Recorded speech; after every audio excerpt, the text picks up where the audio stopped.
چلو جی. تعدلت آرام یا بدء پسر بود نابود جان یکسر شمر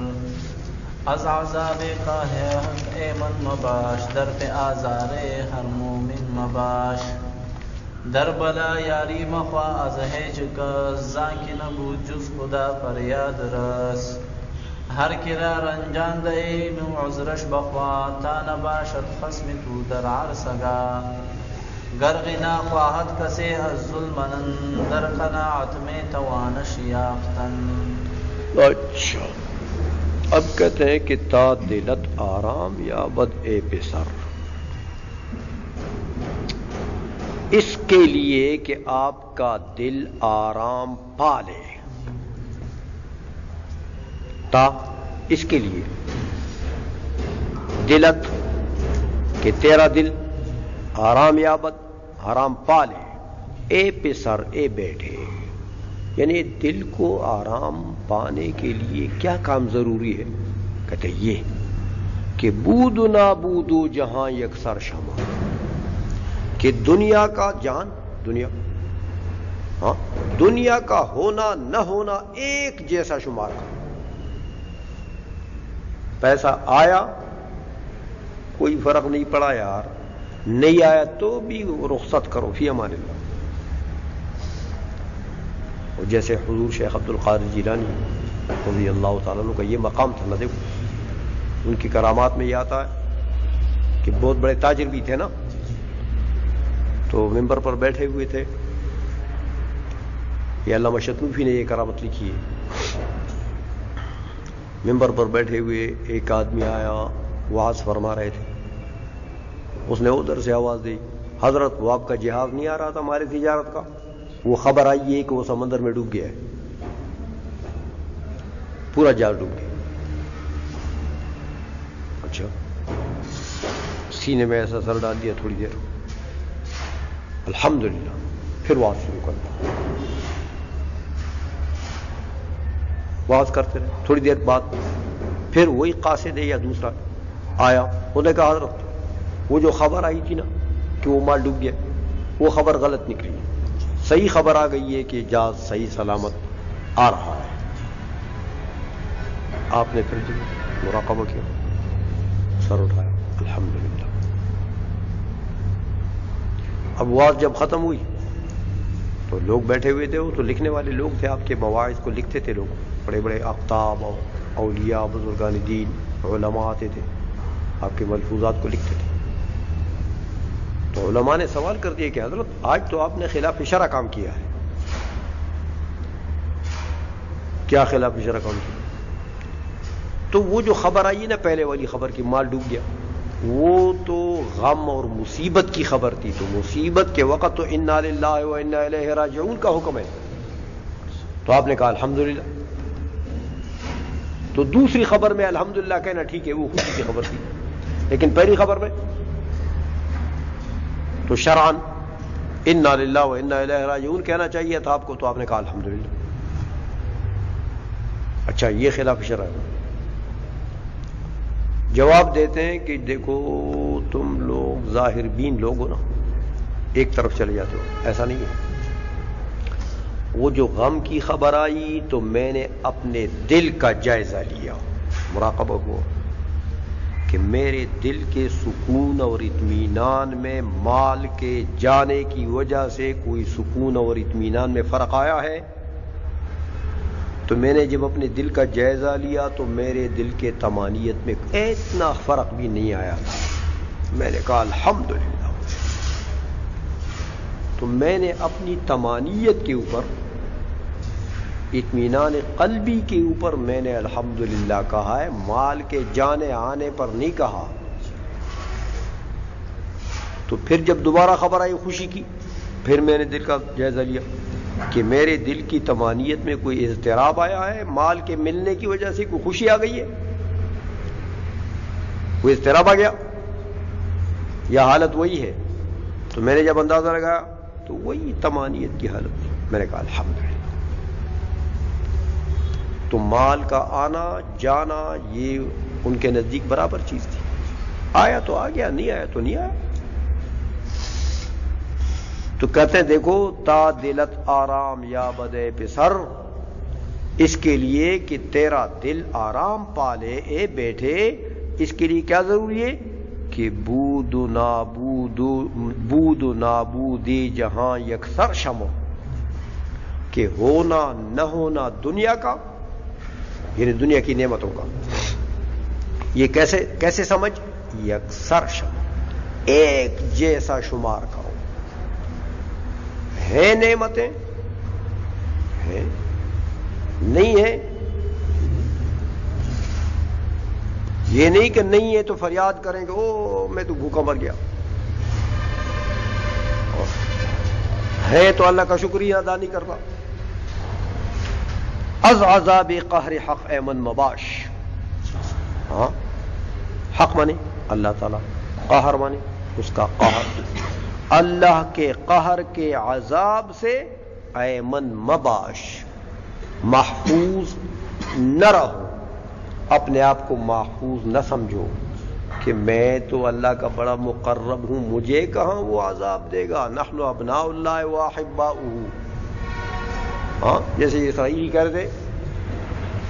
کہ ہم تو اللہ کے بیٹے ہیں اور اللہ کے محبوب ہیں، ہمیں کہاں عذاب دے گا، بہت زیادہ عذاب دے گا تو یار اتنا دے دے گا جتنا وہ ہمارے باپ بچوں نے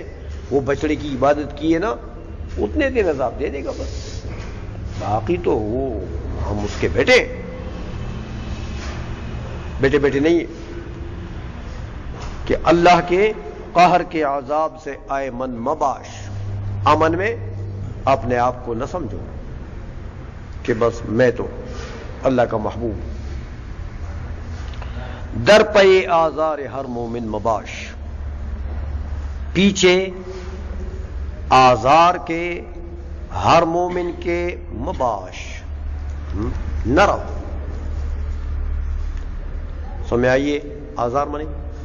کسی کو رنجیدہ کرنا، کسی کا آزار لینا، بد دعا، اصل میں آزار تو بد دعا کو کہتے ہیں فارسی میں، سمجھ آئیے، کسی مومن، ہر مومن کے بد دعا لینے کے پیچھے نہ رہو، کہ بھئی ہر کسی کو تکلیف دیتے ہو تو وہ تو بد دعا ہی دے گا، دوسرے کو تکلیف دی وہی بد دعا دے گا، دوسرے وہ بد دعا دے گا، سمجھ آئیے، در بلا یاری مخواز ہیچ کس، در بلا مصیبت کے وقت میں یاری مخواہ، مدد نہ مانگ، از ہیچ کس، کسی سے بھی، مصیبت کے وقت میں مدد نہ مانگ کسی سے بھی، مصیبت آ گئی اس پر صبر کرو،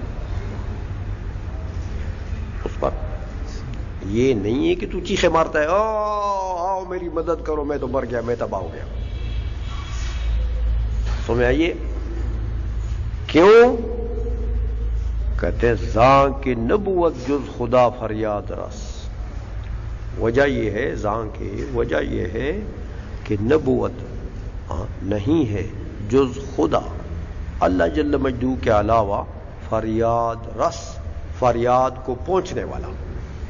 فریاد کو حقیقتاً پہنچنے والا کون ہے؟ اللہ تبارک و تعالی، مصیبت آئی ہے وہی ہٹائے گا، بس اسی سے فریاد کرو، لوگوں کو نہ پکارو کہ چیخیں مارتے رہو کہ فریاد کہ بھئی ہو تو میں تو مر گیا، میں تباہ ہو گیا، میں ہلاک ہو گیا، اظہار نہ کرو، دل پر برداشت کرو اور اللہ سے مدد مانگتے رہو، تحمل بردباری اختیار کرو، چیخیں نہ مارو، یہ مطلب ہے، ہاں یہ مطلب نہیں ہے کہ مزارات پر بھی نہ جاؤ اور اولیاء سے بھی مدد نہ مانگو اور کسی سے مدد نہ مانگو، یہ مدد نہیں ہے، معنی یہ ہے کہ اپنے دل پر میں برداشت کی صلاحیت پیدا کرو اور اپنی مصیبت کا اظہار لوگوں کے سامنے نہ کرو، اظہار کرو گے تو یہ اللہ کو پسند نہیں ہے، سمجھ آئیے، بس اسی مالک سے دعا مانگو، وہ آسان کر دے گا، ہر کرار انجان دئی عذرش بخوا، ہاں البتہ مصیبتیں جو آتی ہیں لوگوں کی بد دعا کی وجہ سے آتی ہے نا، تو ہر کرار انجان دئی، ہر وہ بندہ جس کو رنجیدہ کیا تو نے، جس کو تکلیف پہنچائی تو نے، عذرش بخوا، اس کے سامنے معذرت کر جاتا، عذرش بخوا، اس کے سامنے جا کر اپنا عذر پیش کرو کہ بھئی مجھے سے غلطی ہو گئی ہے، آپ کو میں نے تکلیف دی ہے تو مجھے معافی دے۔ تو وہ معافی مانگو گے تو اللہ تبارک و تعالیٰ تمہاری مصیبتوں کو آسان کر دے گا، وہ دعا دے دے گا۔ تا نباشد خصم تو در عرصہ گا، تاکہ نہ رہے وہ بندہ جس کو تو نے رنجیدہ کیا، تاکہ نہ رہے وہ بندہ خصم تو، ہاں مقابل تیرا، در عرصہ گا قیامت کے میدان محشر میں۔ ورنہ آج تو نے اگر عذر پیش نہ کیا، تم نے اس کو نقصان پہنچایا ہے یا اس کو رنجیدہ کیا ہے، اور آج تو نے معافی نہ مانگی، اس نے معافی نہ دی، تو قیامت میں کیا ہوگا؟ وہ تمہارے مقابلے میں آ کر کھڑا ہو جائے گا کہ مولا اس نے مجھے تکلیف دی ہے، تو وہ پھر دعویٰ دائر کر دے گا،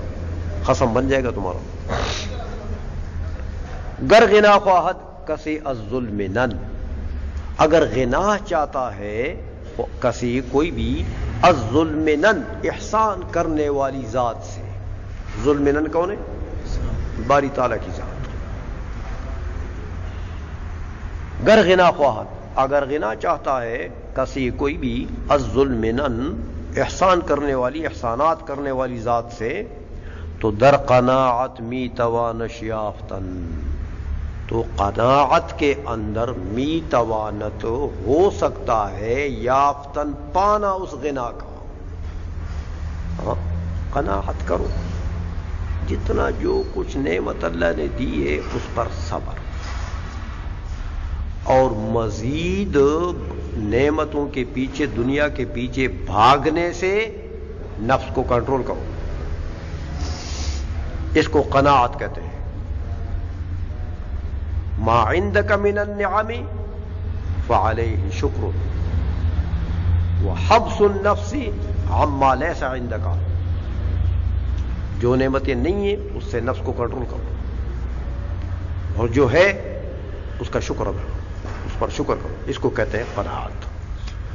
تو اگر کوئی شخص ظلمن سے احسانات غنا چاہتا ہے تو قناعت کے اندر اس کو پا سکتے ہیں، قناعت کریں تو غنی ہے بس۔